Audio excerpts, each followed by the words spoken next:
Lauren Oxford, Yes. welcome.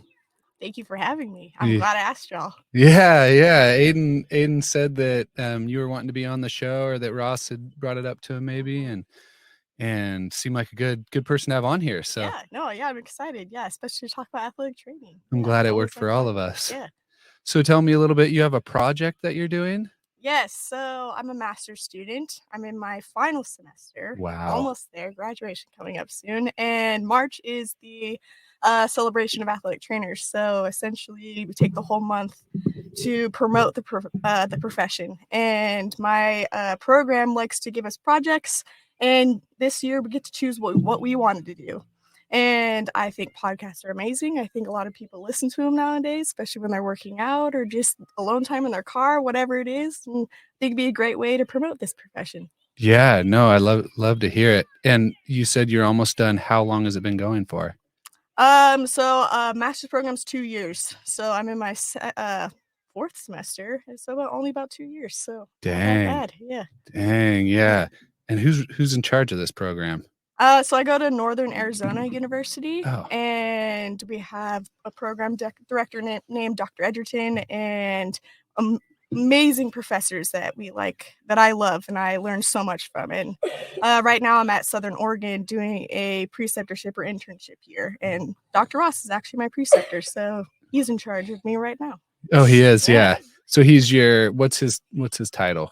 To me, he's my preceptor. Oh, preceptor is the title. Yeah. Okay, yeah. I'm a little slow on this. Yeah. So yeah, kind of just like a teacher that teaches you clinical applications of what I've been learning in the class for the last year and a half. Yeah, I was looking on the website trying to get a little background, and it was the first time I realized that it's Dr. Ross. Yeah. I didn't. Did you know he was a doctor? Never call him doctor.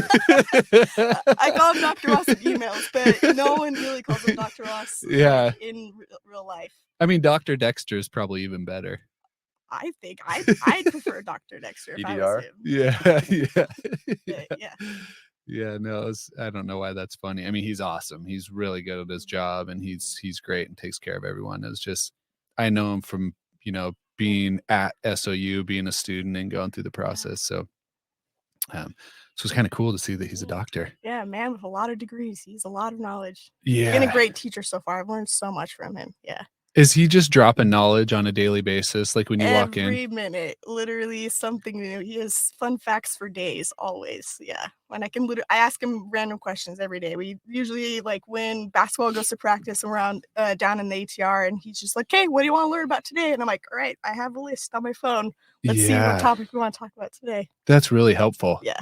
Right? Because it's every time we've had an injury or something happens, he comes up and it's like, he can go to the etymology of the words of the diagnosis.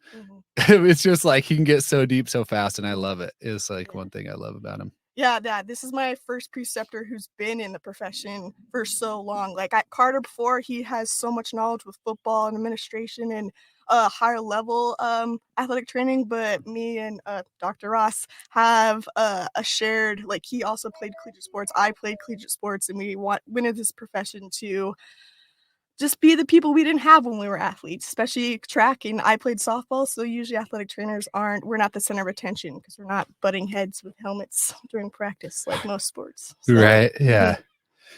I'm curious. So obviously we're going to talk about athletic training more, but what's sort of like your background, through high school and getting into college? What got you into athletic training?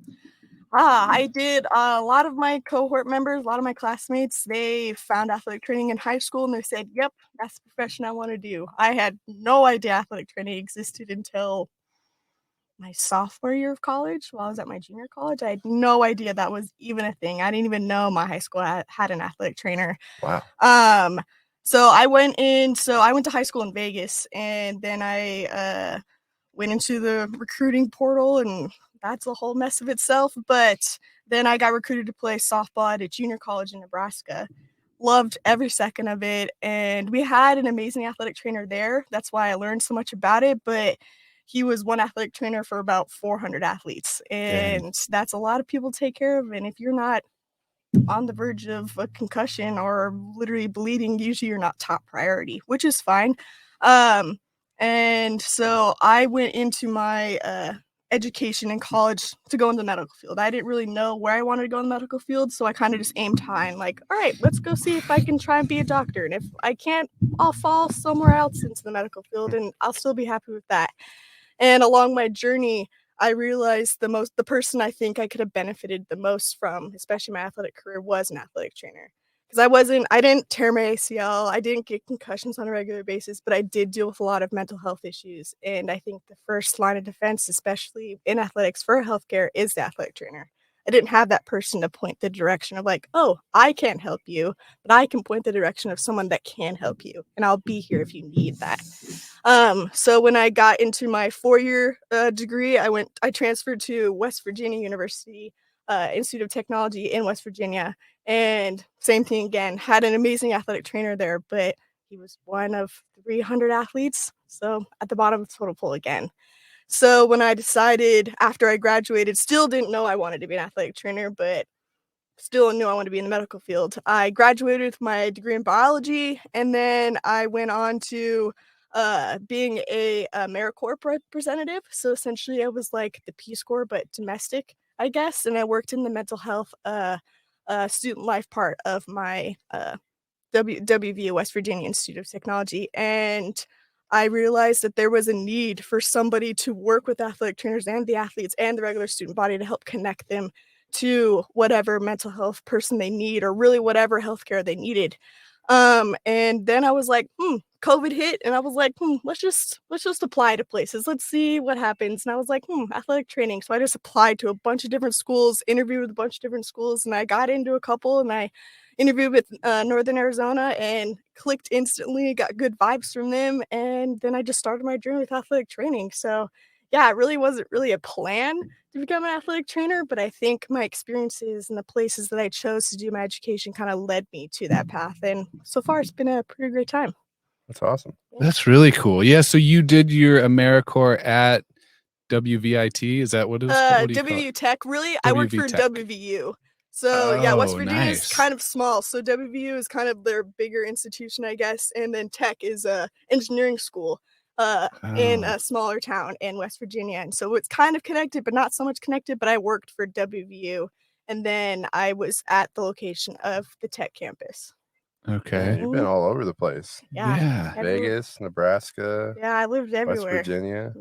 So were you born and raised in Nevada? Mm-mm. Where were you born? I was born in Utah, lived there till I was about 7, moved to Louisiana, got Wow. kicked out by Hurricane Katrina, lived in Orlando until high school, then I went to high school in Vegas, and Oh, didn't like wow. Vegas other than the fact that I met beautiful people playing softball, but I hated the landscape, I don't really like the Strip, could care less about it, and I was like, "Get me as far away from Vegas as possible," and I guess Nebraska was the best place in the sense of somebody was paying me to play softball, and I said, "Yes, please." Heck yeah. Yeah. Yep. So you played at West Virginia Institute of Technology, Mhm. and is that an NAIA school? Mhm. So you've kinda been on that Mhm. path.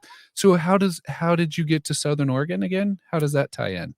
So Northern Arizona has basically a catalog of all these different placements that we can go to for our second year. So the first year of the program is all in Arizona. So you either get chosen to go to one of the surrounding high schools, or you get to do like your clinicals at NAU. So I did my NAU clinicals for the women's soccer team. Absolutely loved it. Then in the spring, I was with spring football. Absolutely loved it. And then I went to for our second year, it's all online. So all our classes are online, and we get to choose wherever we want to go, literally in the United States. If we want to make a connection and create a new clinical site, we can, or we could just choose one off the list.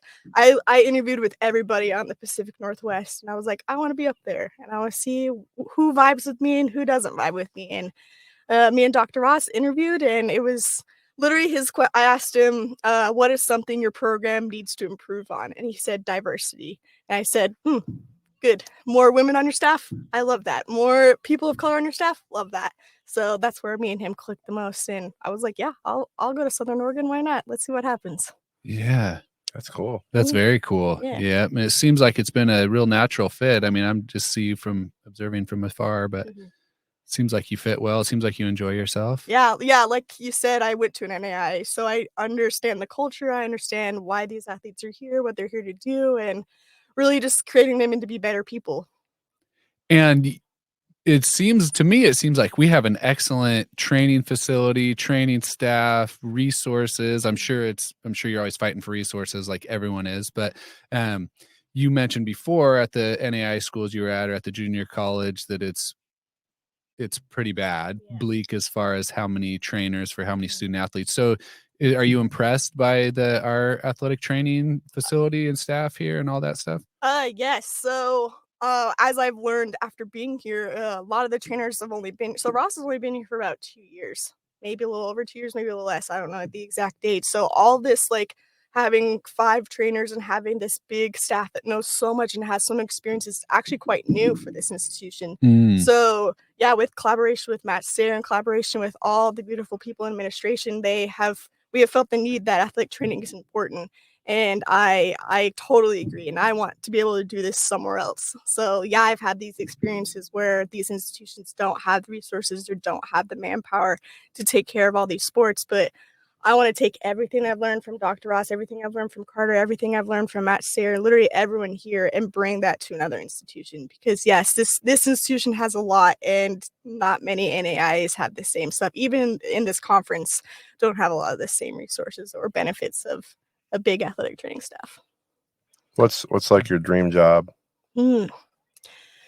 So like I said before, my dream job is to be the person I didn't have when I was an athlete. And that is just at an institution where I get to care for the athletes that in my own way. So I get the supportive staff from my administrative and the supportive uh the support from my coaches. So I want to work with beautiful coaches. I want to work with the great athletes. I want to have an institution that wants to grow in the athletic department. So my dream job, I guess, just entails good vibes, good people to work for, good people to work with. So yeah, I There haven't isn't really like a dream school or anything that you'd love to work for? no, because I don't like I've lived everywhere. So Yeah, I know that everywhere is basically all the same, but they're all different at the same time. So I've had like even though I've lived in Nebraska, even though I've lived in West Virginia, because I say those words and people are like, "Oh, well, you lived there," and I'm like, I don't know. I met beautiful people there. Yeah, those places have things that I don't align with morally, but doesn't mean I didn't find good people. Doesn't mean I didn't find inspiration from the things that I was experiencing there. And so yeah, I don't know. I haven't found the place I want to live yet, but I know I want to. I know for I don't know. I think I know I don't wanna live in the places I've lived in so far, if that makes sense. So, me in Nevada, we're cool. Me in Florida, eh, but that's why I'm trying new places. I like going I don't know, seeing what the vibes are like at each institution. what about Flagstaff? That's a cool area.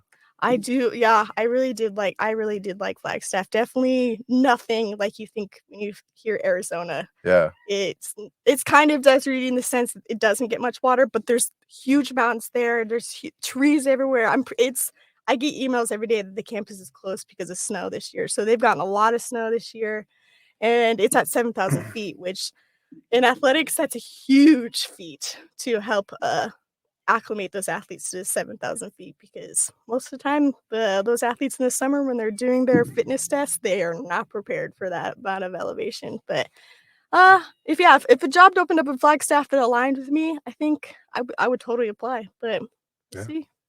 You can check a lot of places off the box because you've lived almost everywhere. You've Live been everywhere, yeah. Mhm, yeah. So who does Dr. Dexter give you your grades or who gives you your grades? Kind of. So, my clinical, experiences conformed into a class called clinical education, and Hmm. I've taken 4 of those classes so far. So, first semester, 501, second semester, 502, and I'm in 504 right now. 505 because I skipped 504. Don't know why. But, so essentially, he evaluates me on specific skills and an accreditation, competencies that are determined by my professors. So my professors, we have this thing called Typhon, which is kind of like an online portal that he can do evaluations on me and we can kind of just collaborate in that sense. Because I do evaluations on this place and I do an evaluation on him, but he also does evaluations on me 3 Mm, times a semester. mm. What's your favorite class you've taken in your master's program? Master's program favorite class. Anatomy, anatomy and physiology for sure. Anatomy was so fun. My professor, so when you take that dive into going the medical field, obviously taking anatomy is like numero uno. That's like, oh, that's the one thing people think of. So I've taken it a lot of times. I took it in high school, took it at my junior college, took it at my 4 year in West Virginia. But then taking it here, she taught it so differently in the sense that it finally made sense. Like the human body is so interesting, but there's so much to memorize about it, and she Mm-hmm. made it more than just memorizing. Mm. She made it into like, so a lot of athletic training is about, I get to actually examine people. I actually get to use the human body. I actually get to like, oh, your shoulder hurts. Let's see what range of motion hurts the worst. Let's see what injury you have based off these movements, where your pain is, and all that kind of stuff. So actually learning. So like, if an athlete touches right here, oh, I know that's a deltoid. I know that it does adduction, and I know that if they do these ranges of motion, that's why it hurts. And she put that in my brain, and Mm. no Mm-hmm. professor like that has done that for me before. And I love her for it. She's a great gal. Did you work on cadavers? Well, okay, so Northern Arizona has like that's not really a dual program, but a physical therapy program and an athletic training program. We're all in the same building. Mm-hmm. The physical therapists actually do the dissecting and actual like piecing apart the cadavers, and then we kind of just come in and get to play with it Yeah. essentially. So they cut the body all open, and they got to put the pins and like all that kind of stuff in the body, and we just come in and like, oh, that's what an actual hamstring looks like on an actual person without skin in the way, and that, oh, that's what the bicep looks like, oh, that's what the glute looks like. So yeah, we got to use cadavers, and I did have a cadaver lab in my at my NAIA. So yeah, bits and pieces. So you have, yeah. I just remember that from the A&P classes I Mhm. took up here. I was health and PE major. It was so fascinating seeing it. I mean, it could be a little morbid, I guess, but Yeah. didn't really feel like it. It was just Mhm. to see how everything kind of fits together is Yeah. really Yeah, yeah. incredible. Yeah, Dr. Lineker, my anatomy teacher, she made it so comfortable in the sense she's like, you at the beginning of the semester, if you don't want to do this, don't. And if one day you want to, that's great. Come in. Let's have a look at these cadavers. And then the next day you feel differently, totally fine. So she like made it a safe space in the sense that we took charge if we wanted to be next to the cadavers or anything like that. Cause like you said, it can be morbid, it can be a little gruesome, and it really doesn't matter if you are interested in the medical field or not. Like some days you don't want to be surrounded by bodies and all that kind of stuff. So I love that she did that for us too. Right. That's cool. Yeah. So what programs do you work with most closely here? I'm the first student at Southern Oregon, so they've never really had a preceptorship program before. Mm. So I've kind of been the gateway for that kind of stuff in the sense that I'm like the test dummy on like who gets to go with who and how things are going to be arranged in the future. So I've gotten lucky and I get to bounce around with literally everybody. Oh yeah. So fall semester I spent primarily most of my time with football. Mostly because that's a really good learning experiences. Because football players like to hit each other, and sometimes when you hit each other, you get injured. So I got to see a lot of injuries, and work closely with Carter, and work closely with Dan, and then I also helped out with cross country because cross country is also a fall sport. And since football shares an athletic training room with soccer, I also got to help with women's and men's soccer as well. Mm. And then springtime got to work with basketball, which was also so fun. Yeah, that's cool. Mhm. Have you ever had a situation in live action where there's an injury and I don't know the right word, but you're like a little overwhelmed or grossed out by it, or like you don't know exactly what to do? Grossed out, not really. Overwhelmed every single time. Yeah. Every single time. I think that's like the number one conversations I have with my preceptors, with my professors, and with my classmates. Like after something serious happens in the game, my first phone call is my classmates. I'm like, dudes, guess what I did? Guess what happened? I had no idea what I was doing the whole entire time. But Dr. Ross helped me through all of it, and I learned so much, and then I usually write everything down that happened that night, and so I can review it, or if it happens again, I know kind of what to do because every situation is different. So even though I went through somebody who had a specific injury in an emergency situation, Mhm. it's never going to be the same ever again. So yeah, it's definitely a lot of collecting knowledge and piecing it together. And can you talk a little bit to those skills that are necessary that like Dr. Ross demonstrates? Because I know in traumatic situations you can really prepare yourself for it, Mhm. if you learn how to do whatever, what would it be?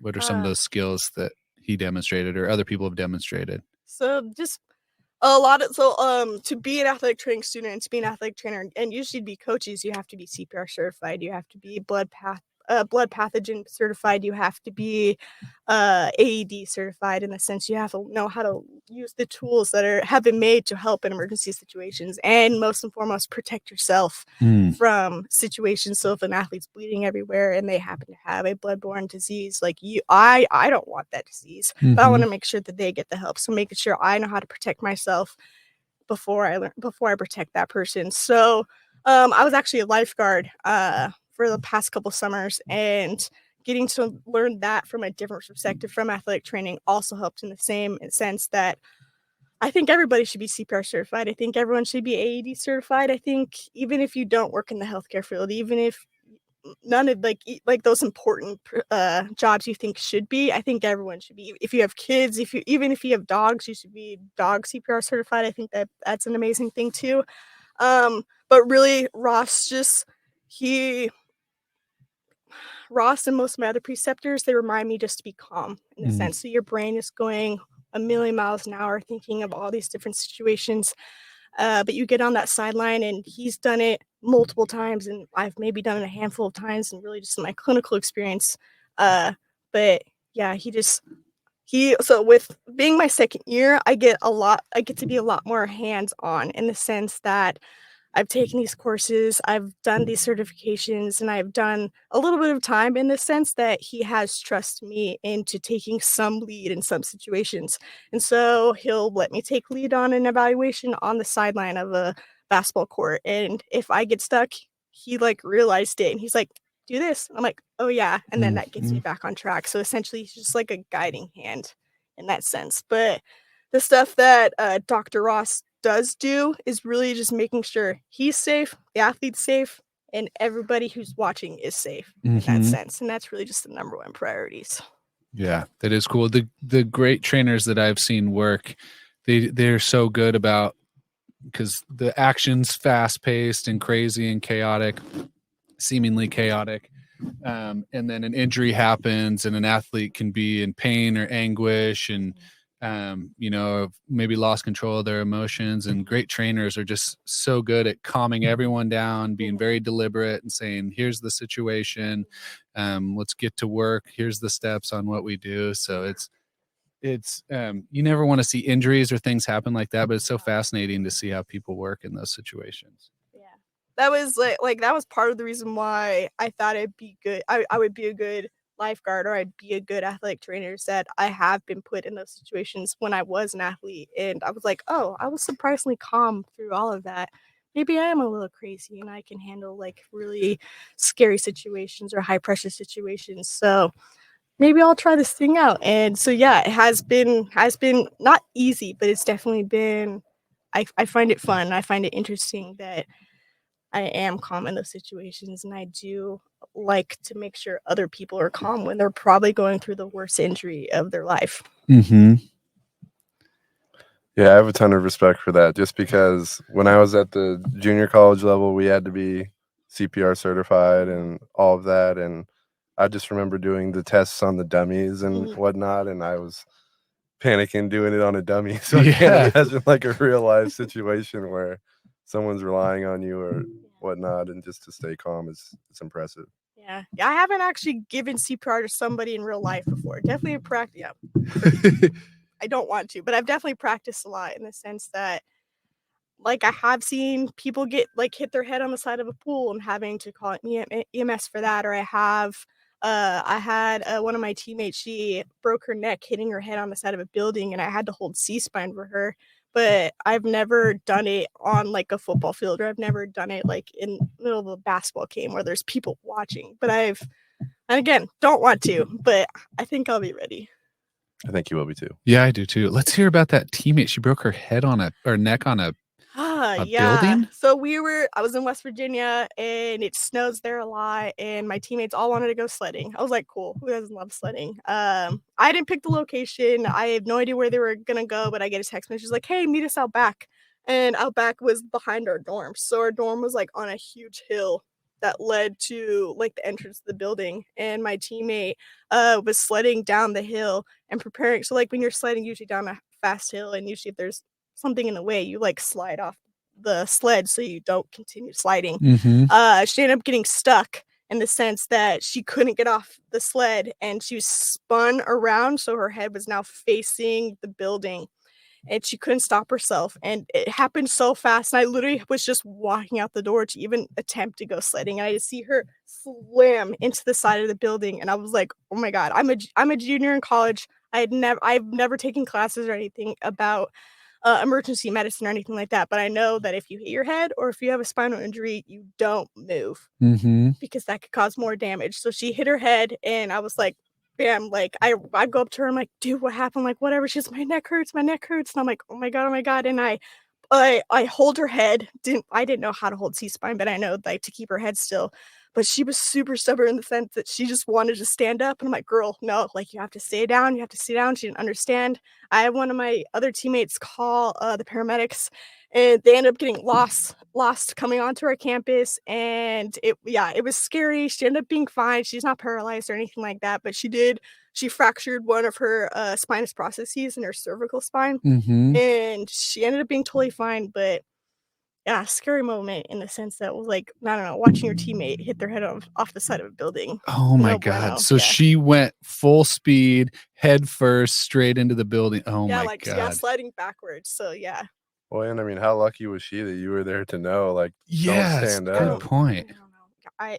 I don't know. I don't know if we were lucky or if she was luckier or if like I right mean, time, right she wasn't place. lucky in the sense that, Yeah. she broke her neck, but I mean, just Yeah. Like to have you there. knowing what I know now, like the education I have now, I think if she was like stand up, I think she would have been totally fine because she was super strong. She was left-handed power hitter, shortstop, like probably one of the strongest athletes I've ever played with. And just based off that strength, I think she would have been totally fine in the sense that her injury wasn't too bad. But yeah, I'm glad that I was there to like, girl, no, stay down. I don't want you becoming paralyzed. I don't want you doing anything worse than just breaking or minorly fracturing your spinous process. Yeah, I had a similar injury, totally different situation, and we did all the wrong things. It was my best friend growing up Yeah. in Reedsport, Nate Vanderclay. He played tight end here. He was a all conference player here, and we went swimming out at Emigrant Lake in the spring when Emigrant Lake used to have water in it. Yeah. Aiden and I have talked about Emigrant Lake a lot. Yeah. It used to have water in it, and you used to be able to swim in it. Mhm. And so we get out there, and I don't know if it's Saturday or school day or whatever, but he just runs and dives into the lake, and we expect him to come like way up, swim out in the water, pop up, be swimming. He got about 3 feet from where he dove in. He just floated to the top of the water, and he stood up. He had long blonde hair, and his Yeah. hair just started turning red, and we were just like, oh my god, and so he's like holding on to his head, and he's just like, we didn't know what to do, and we're like, we should probably go to the hospital right now. And so I drive him to the hospital, and he's like he's like, oh, my neck. He's like trying to pop his neck, and we're like, no, just be still, and so we got him to the hospital, and I forget how many stitches he needed in his head, but he also had fractures in his spine, and I forget which they were cervical fractures. I forget where they were, and it ended up being really dramatic. He had to be in there and I think have surgery, and had the neck brace for a long time. And we did all the wrong things. So thank God that Well, you got him to the hospital. we That's got him number there. one. Yeah. You did it. Yeah. But he was like immediately up and on his feet and moving around and holding his Trying to head. scratch his neck. Yeah. He was like trying to pop his neck, like, oh, my neck hurts, Oh my God. Oh, thank God he's fine. And he's doing well now, Yeah. but that just made me think of Yeah. that. Well, that's scary. Yeah. Is that the most gruesome injury that you've witnessed firsthand and had to be around? No. Playing softball. I've seen my sister got her two front teeth knocked out, blood everywhere, no medical service anywhere at our high school. I was playing third base, and my team my catcher, so they throw down to second before the inning every inning, like most softball games go, and she threw a ball down to second base, and it hit our pitcher right in the eye, and she broke her orbital bone right here, blood everywhere. She didn't lose her eye, thank God, but she had fractures in her face and had to take her to the hospital, all that kind of stuff. And I've also experienced like foul balls. So if you're at a tournament, there's 8 fields, there's usually foul balls literally flying everywhere. And my friend's dad was just chilling behind the dugout on the phone, and he gets hit on the back of his on his spine on his C7, and he passes out. He gets knocked out from that, and we're like, oh my God, what just happened? So no, I haven't seen anything crazy as an athletic trainer, thank That God. sounds pretty crazy. But Yeah, that is this crazy. was I was an athlete. I was Right. I was in But high nothing school, as a but trainer. nothing in these past years has been Right. like crazy. I just want to understand that a little bit more. So the force of the impact of the ball hit the spinal cord. It hit the spine, and then that hit the spinal cord and caused him to knock out, or what? What I don't know causes why he got knocked out or any. He was out for like maybe 10-15 seconds. Like he got hit and then boom to the ground, and he got up, and we're like, oh my God, what just happened? He's like, I got hit in the back of the head, and I was like, or the back of the neck. And we're like, oh my God, I don't know, but I don't know. Was he unconscious or did he just fall? That he seems fell, weird. but he said he did black out for like a Wow. couple seconds. Yeah. Wow. Yeah, that's weird. I don't know. Did Yeah. it just like hit a nerve or something, or wow? Yeah. You have a lot of nerve endings that end up in the back of your neck, and depending on which one, a number of things could happen. The central nervous system's so weird, the way it runs your body, and So crazy. I don't know, it's just crazy. Yeah, that's another thing. Dr. Ross is he like foundational is nervous system. How can we fix the nervous system? How can we make the body feel safe in its own body, or the mind feel safe in its body? Essentially. So Aiden asked you about places you'd want to, like a dream job or whatever. Would you prefer being at a smaller college like this where you get to work with multiple sports, or would you rather be at like a big school where you're just with one sport or one team and you're with them all the time and you travel with them? A lot more resources. Yeah, more resources. That's a good point.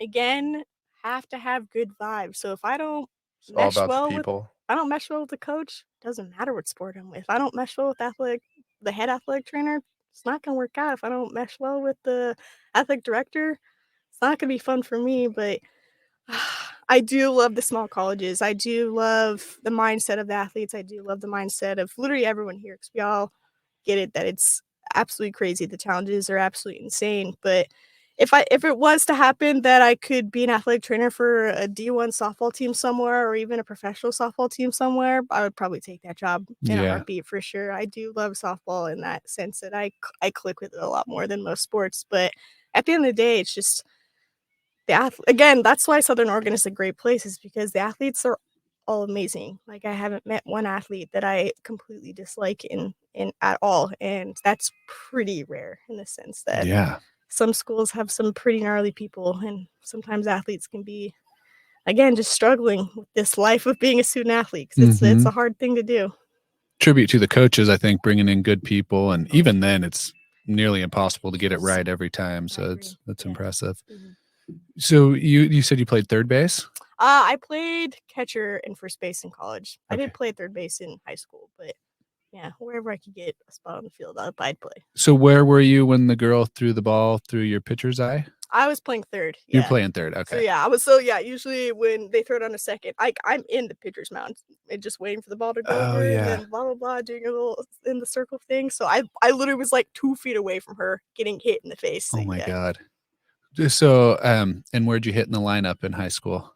3, 4, 5, 6, or 7. My favorite, strategy of a batting lineup, I think, is the most interesting thing ever. But my favorite spot to hit in the lineup is either 5 or 6 in this sense. So like 1, 2, 3, 4, all that have their things that they need to do to get on base, or they have their own specialty. 5 and 6 are kind of the restart of that. So like usually number 1 is your fastest person, or your bunter, slapper, lefty, usually in softball. 2 is another person to get that person moving around, or to bump them over, sacrifice themselves to get that person second base. And then that third hitter is usually either part of cleanup or another person just to get the ball rolling. And then 4 is usually the cleanup batter. Like everybody knows, the ones that hit home runs, the Power hitter. And then usually 5 and 6 are the ones that start that off again. I wholeheartedly believe that home runs are errors, especially in the sense if your pitcher doesn't pitch the right pitch, there should be no reason that ball should be going out of the park, unless Mhm. obviously that person has great abilities or you just get unlucky in that sense. So I loved getting in a full count. I loved making that pitcher pitch as many as pitches as possible, just to get a little bit work in, to see her more, have my teammates see her more, and just poking the ball somewhere. I love doubles for days. Yeah. So I just like to get the ball rolling. You do love pressure. Yeah. I wanted to hit the ball early in the count. Give me 2 strikes and I'm getting tight. I mean, Swinging no matter what. Yeah, Nothing to lose. I swung at a lot of bad 2-strike pitches. I was a decent hitter, but I can't say that I loved the pressure of having 2 strikes. That was always a lot.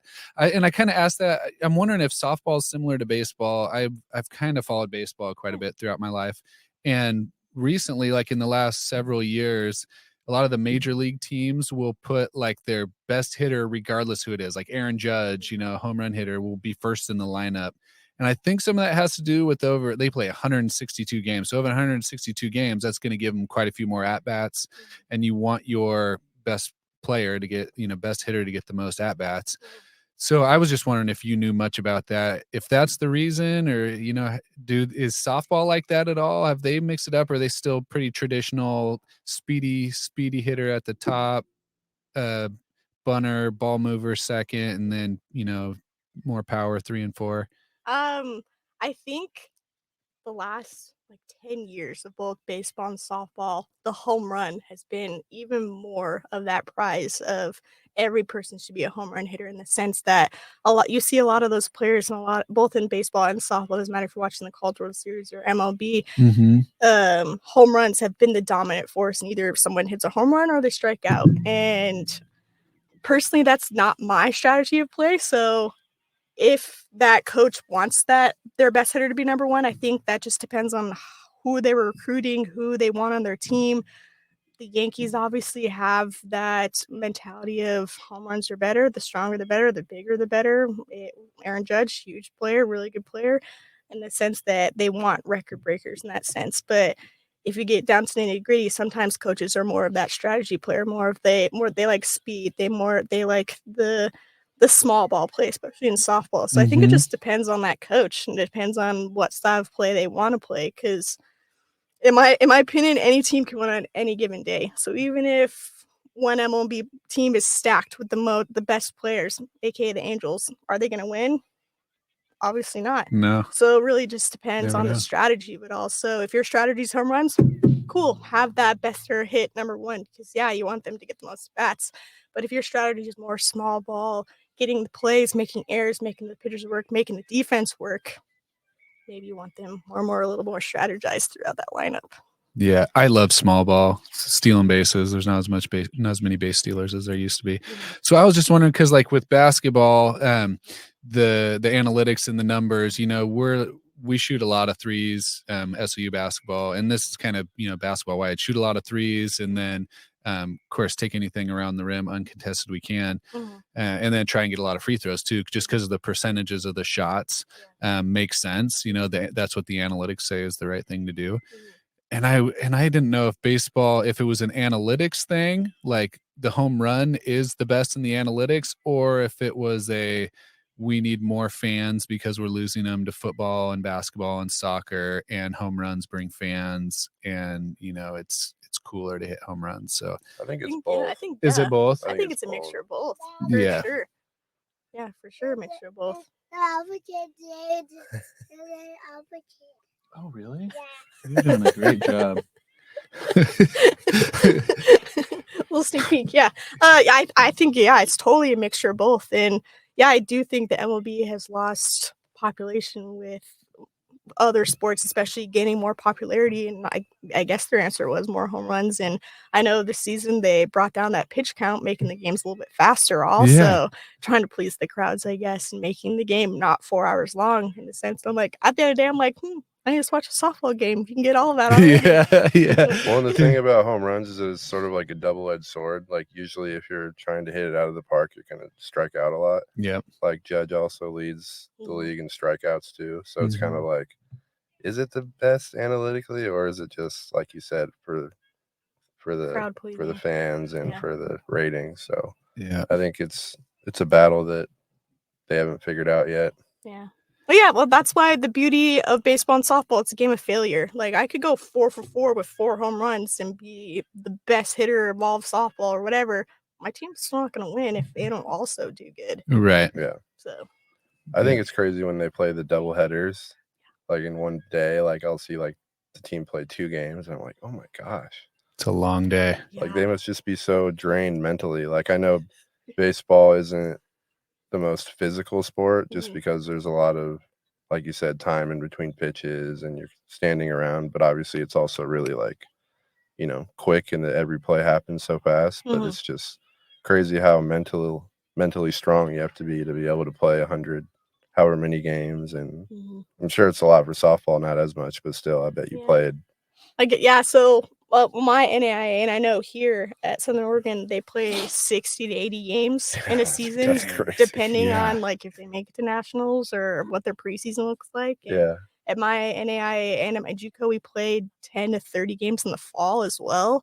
So it's kind of just a constant, always playing games. And again, it depends on how your coach recruits. So my freshman year, we had 3 catchers. So we split the games, and whoever was the best catcher obviously got more.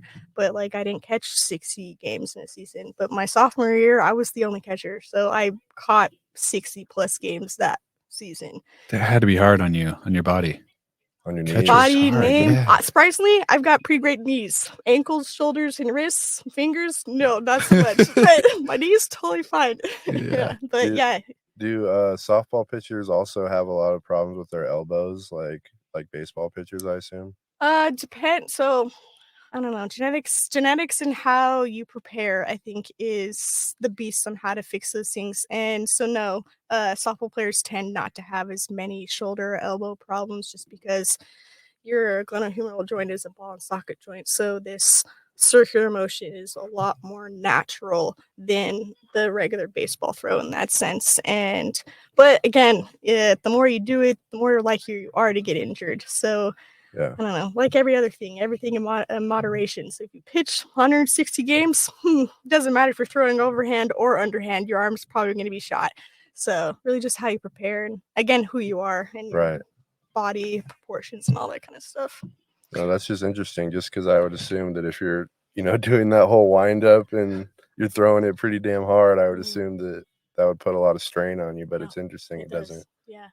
It doesn't. Again, it just depends on the person. It totally does. And a lot of times with pitchers, especially being a catcher, it was more that mind game more than the arm game. Because a lot of times those arm injuries or those back injuries or even like fingertips, it was like, there was a physical injury there most of the time, but a lot of times it was probably caused because they weren't mentally tough or mentally able to pitch 160 games or 60 games in a season. And again, that just comes down back to coaching and athletic training, the staff that helps you prepare for those long and grueling seasons. Yeah. I'm curious your perspective. Like, how do you differentiate, like you said, trying to be mentally tough and pushing through something, and also, hey, you know, you're injured, like you need to sit out, like you need treatment. You know what I mean?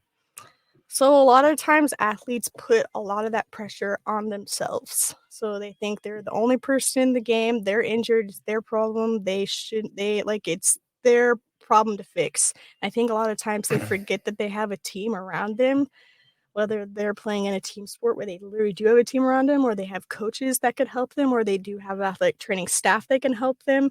So a lot of that times, depending on the situation, obviously it depends on the injury and the person, but no, I think they should trust in the opinions and the help that they have around them rather than just by themselves trying to figure out, my knee hurts, I should just play through it. No, how about you go ask somebody, tell somebody that you're hurt, trust in the fact that your coaches are going to help you, trust in the fact that your athletic trainer is going to help you, and if they can't, they're going to find somebody that will. But long story behold, a lot of that times that's not the case in the sense, like in my experiences, I had coaches that were also afraid of the athletic training staff in the sense, if you're in the athletic training room, that means you can't play. If you can't play, we can't win ball games. So if we can't win ball games, I don't get paid as a coach because that's how this world works. It's at the end of the day, collegiate sports is a business in the sense that athlete is the employee, the coach is usually the employer. And so if the employee can't play, that means money is not being followed through. So it's definitely hard to have that trust in yourself to know your limits of your body, to know the limits of the injury that might be happening, or trust in the fact that there's a group of people around you that, yeah, the money's important, but your well-being is more important in the sense that you're not going to be playing basketball, football, softball, baseball for your whole life. Some people do. They get lucky, they get to play professionally. Most of the time, I'm preparing you just to be a good human, to have good attitude and effort every single day, and maybe take the stuff that you learned as an athlete or in school to use in your everyday life. Right, but I guess I was also wondering, like, what is it as simple as, if you're gonna worsen your injury, like, is that as simple as that? Like, that's when you hold them out, or is it more just like a situational thing? You know what I mean? It definitely depends on the injury in the sense, but yeah, if you're gonna worsen it and we're not in like a high stakes like nationals or next week, or like wrestling where nationals next week and we could brace you or tape you in the sense that you aren't gonna like completely tear your leg off or whatever, Yeah, then I would probably push it. But if we're in preseason and your knee hurts and you want to push through it, I'm like, hey, how about we just back off a little bit, yeah, get you healthier, and then you can push it. So it definitely is very, very depends on the time of year, depends on the sport, depends on the injury, depends on the person, depends on the right. sport you're playing in a sense. Well, and that must also put a lot of pressure on you. Hmm. Like obviously the coach has his own interests, Hmm. and you have not that the coach doesn't care Mm, for their well-beings and whatnot, but they, like you said, they want to win games, they want to keep their jobs, and yeah. they need That's they yeah. need the players on the field to do that. Yeah, that's where that full circle of like my dream job is somebody or with people that I click with. So I want to have that relationship with a coach where I can go up to them and be like, "Hey, this is the evidence I've collected about this injury, A, B, and C. Let's talk about it together. I want to get your opinion. I want my opinion, and then let's see what we should do with this athlete." So, because a lot of the times there isn't that relationship with the athletic trainer and the coach. A lot of times it's like a wall that's been built up where, like, they don't trust each other. If that person's injured, I'm not even going to talk to them anymore in that sense. So, yeah, that's my dream job is just to have a coaching staff and a administrative staff that I can go to when there is issues like that in that sense. I feel like the profession has evolved quite a bit to where it coaching staffs and training staffs work together Mhm. better, Mhm. whereas in the past, kind of Aiden's talking about, you might have the girl or guy that just sends everyone back out on the field. You're fine. We'll tape it up, put it back. Or someone goes in and, um, you know, doesn't have their caffeine for the morning and has a headache and we're in concussion protocol for 6 weeks. I'm being extreme there, but like either they hold them out of everything, like you're saying they might have a sore ankle and it's 6 weeks in a boot and we're not going to let them play. Whereas or someone sends them out on anything on a broken leg. So I feel like just in my lifetime, the professions evolved to where there is better communication, and most training staffs that I know these days that I've been around are doing everything they can to get the athletes back out there, and they're trained really well, and they're able to say, this is the situation, this is the range of movement, this is the pain level, and kind of have that kind of talk about it, and just and have a collaborative decision among the staff and among the coaching staff and all that, instead of just a professional giving their opinion whether they can play or not. And I think that's made more trust between coaching staffs and training staffs, but there's still that relationship Yeah. dynamic. I agree. I've never wanted to be the smartest person in the room. I definitely, if I was the smartest person in the room, I'm in the wrong room.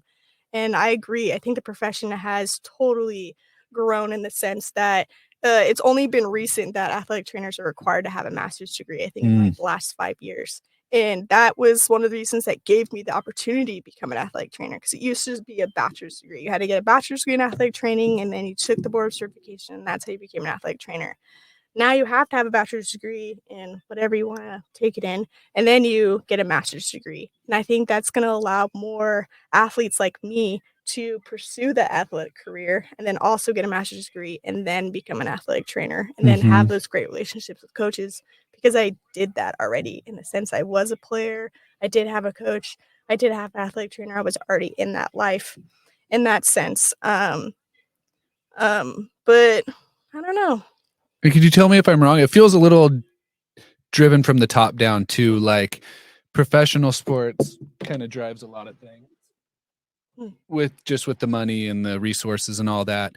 And in the past, it was still as really win at all costs, but it was kind of like with injuries, they're going back out there. And I feel like with more visibility, with even as things like with higher resolution on cameras, and we can all watch from our living room and see that Tua Tagovailoa, he couldn't even stand up after that hit, and you can see his eyes through his helmet, and they're rolling back in his head. And if we put him back on the field, after everyone just saw what happened to him, then it looks really bad, and then that could lead to the sport being hurt, fewer people watching football if we're putting people in that danger. And that goes in all sports. It's just, I feel like the more visibility has kind of made the average fan think about it a certain way, which has caused coaches to have more of a less of a win at all costs type of attitude.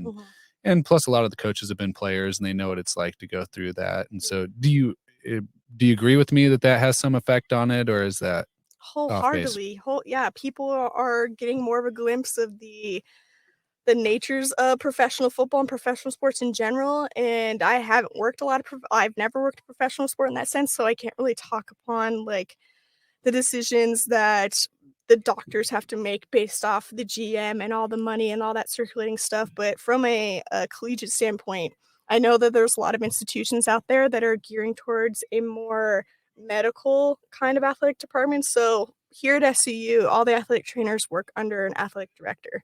In some instances, that could cause some bias in the sense that the coaches have more power than the athletic trainers, in the sense that yes, wins matter, games matter, money matters, in that sense of that flow of getting athletes through a program.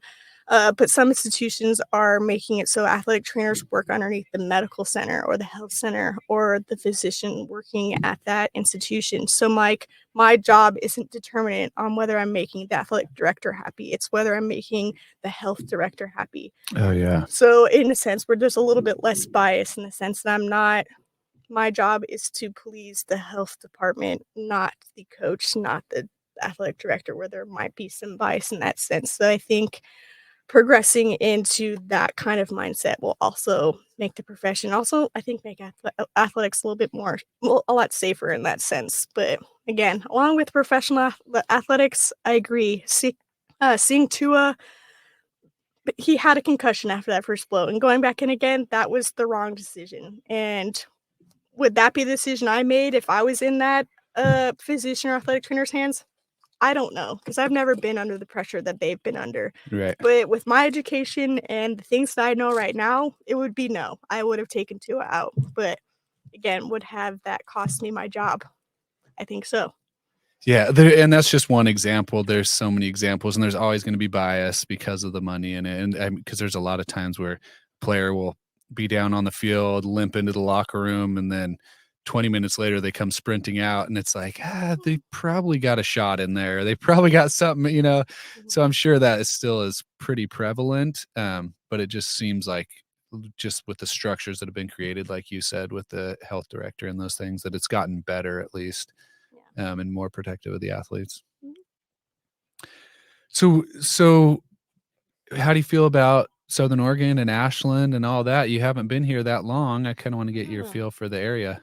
So yeah, I moved here in August, and one of the reasons that Southern Oregon became like a huge I want to go there is because I get to live in the family housing, so I get Oh, a pretty nice. great deal living wise, because as everybody knows, rent prices in America, no matter where you live, are astronomical. Yes. So I got a good deal living wise, and I get to walk to campus every single day, so I'm not driving every single day. And I've never lived in Oregon in the sense that, or really in the northern part of the United States. So I love the weather up here. I love the people up here. The vibes of this town are definitely in my morale in that sense.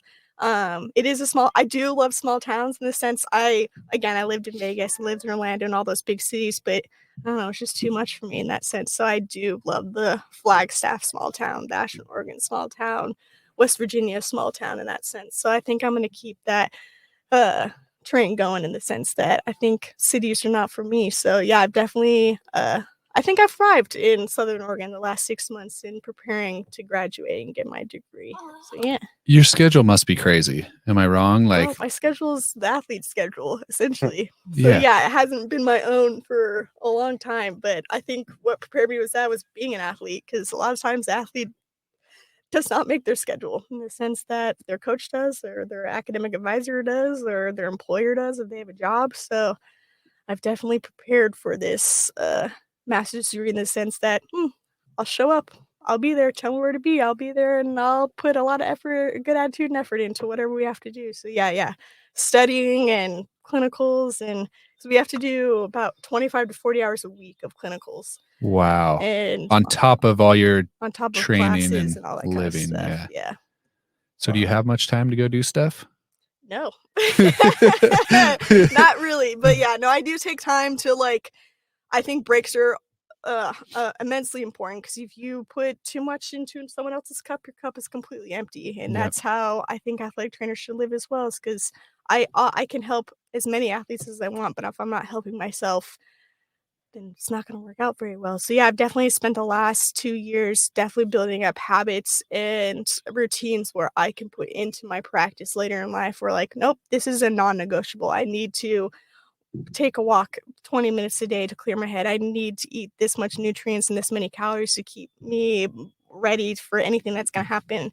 And I think learning that is also going to help me teach my athletes that, because at the end of the day, prevention, we don't want our athletes to be injured at all. And at the Yep. end of the day, most athletes don't have those basic things of how do I eat? How do I sleep? How do I keep my brain healthy? How do I keep my physical health happy? And I think me taking the time to do that for myself is going to help them in the long run. So yeah, I spent a lot of my time trying to create those routines and create those good habits.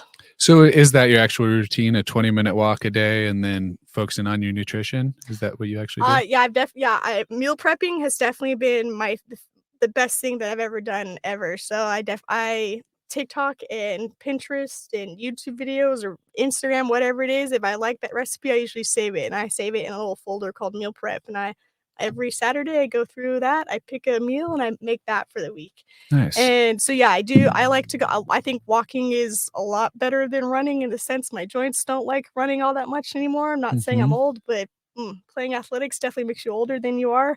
And I love to lift. I think lifting is hugely important. I definitely don't max out as much as I used to, but I definitely just a clean lift in the sense just to get the body moving, Yep. and yeah, just keep the mind happy. Yeah, it seems like I'm no scientist, but it seems like the science of walking has shown that it's really beneficial for you, even more beneficial in a lot of ways than running or jogging, other than the increased heart rate and cardiovascular, where that is. Like every other sport and every other thing that you do, you have to learn how to do it. So if you don't know how to lift, you're not going to put 200 pounds in your back and do a back squat, because you're gonna mess up your back, you're gonna mess up your knees and all that kind of stuff. So same thing with running. I'm not gonna go out there and run 6 miles because I don't know how to run 6 miles. So definitely start walking is just the easiest thing to go from couch to exercise, in my opinion. And I think everybody knows how to walk, or that's a big claim, but everyone should know how to walk in a correct manner that's not gonna injure themselves in that sense. And yeah, so yeah, I agree. I think science is going towards that proclaim that everyone should walk around at least 20 minutes a day, and that's good enough as running 2 miles, because if you don't know how to run 2 miles, probably gonna have messed up calf or a messed up hamstring or anything like that. Mhm. Well, with all that, is there a sorry, I cut you off. I'm gonna give you the next one. Is there a form of entertainment that you do that you can share with the listeners of that they might wanna do? Movies that you've seen recently, or TV shows, or places you like to go eat in the local area? Got lucky with this. Another thing that, being, I guess, working here, I get free movies. I got, like, that free movie ticket that all Yeah. the employers get, so every Yep. time there's a movie out there, I go to the Varsity Theater down in downtown and Yeah. watch a movie, all that kinda stuff. And, food-wise, I Well, what just movie sorry, before we get to food, what oh, movies? What are the winners? I saw the Black Panther movie recently. I Yay or s nay?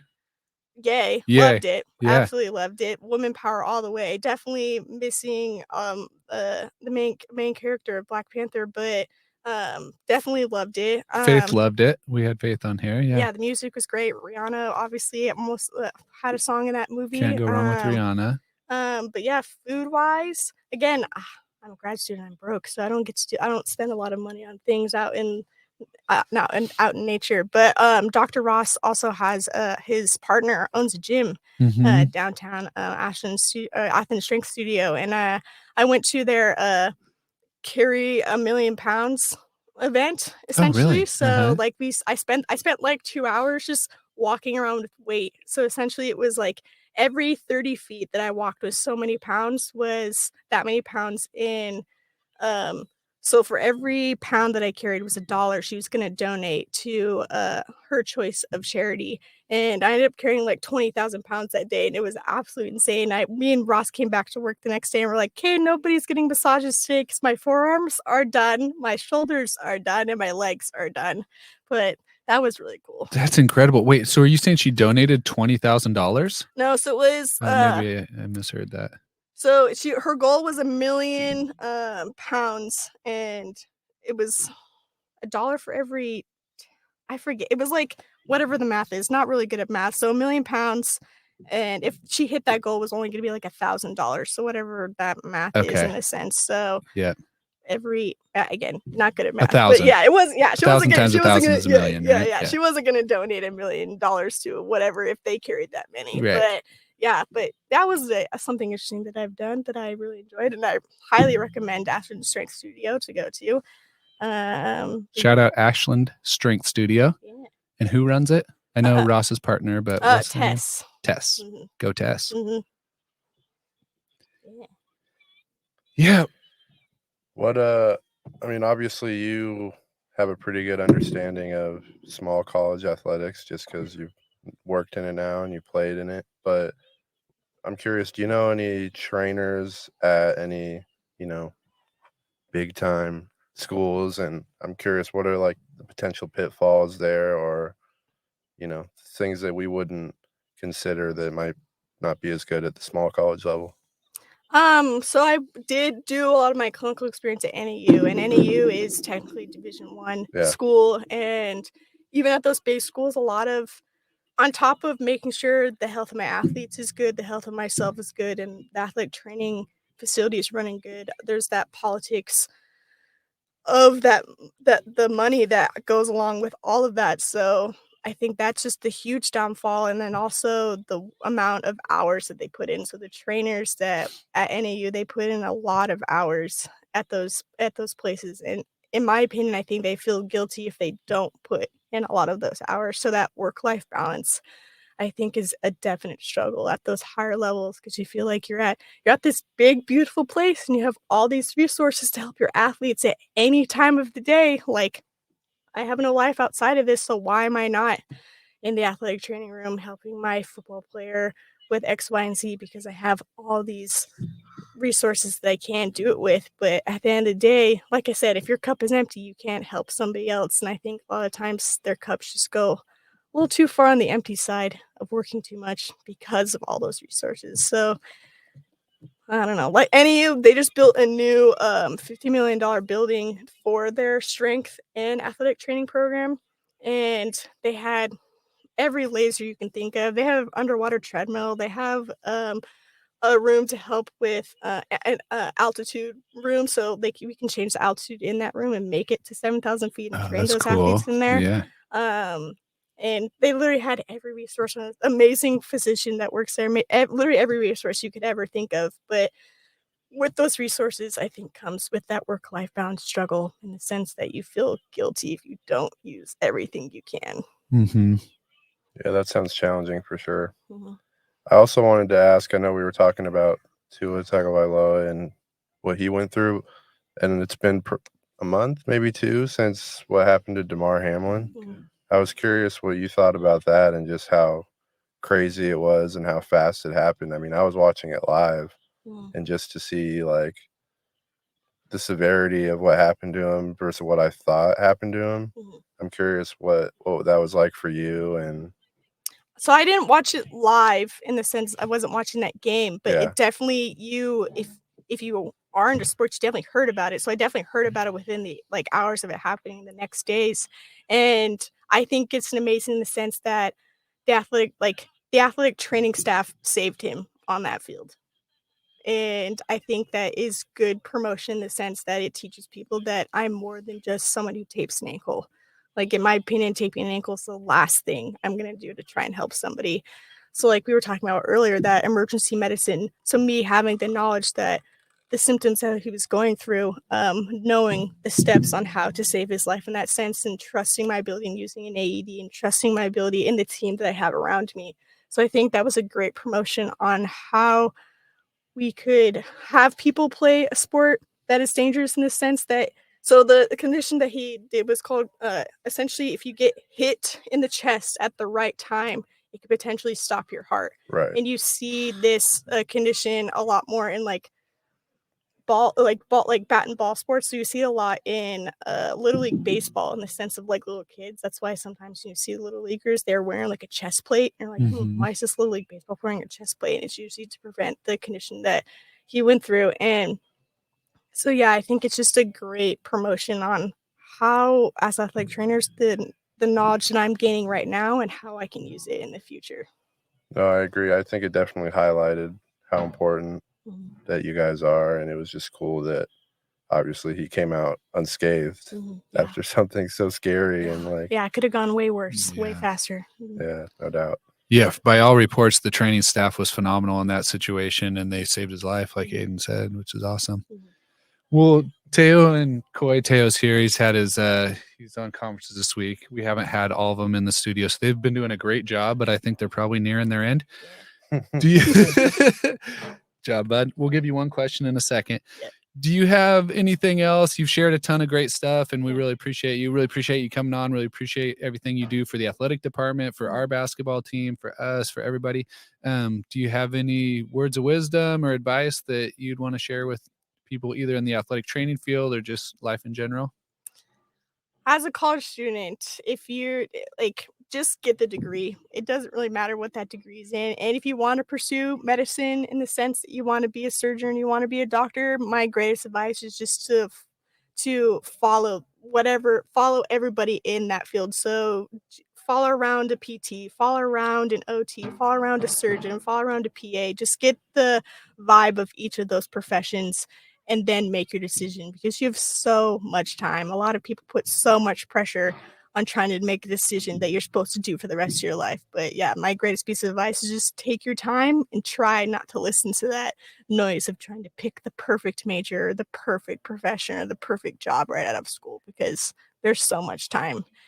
And yeah, and if anyone has any questions about athletic training or getting a master's degree in athletic training or becoming an athletic trainer, definitely you could DM me on Instagram or really anywhere. And I would love to answer your questions because, yeah, first and foremost, me coming on this podcast was to promote athletic training. And I think that starts with education. So, yeah, if anyone ever has any questions, if any of your athletes have any questions, definitely stop by because I can maybe answer them. And how do we find you on Instagram? What's your handle? Lauren OX01.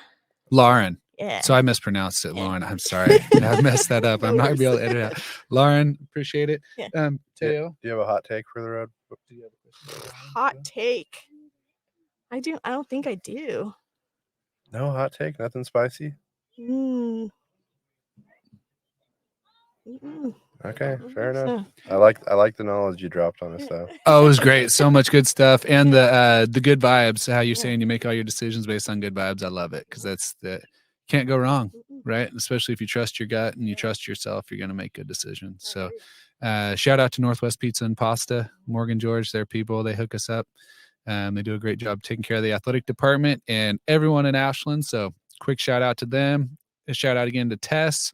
What's her strength place called? Ashland Strength Studio. Ashland Strength Studio. Shout out to Dr. Dexter and the athletic training staff. That's a day for the Running Raiders. Thank you. Yeah. We'll see y'all later.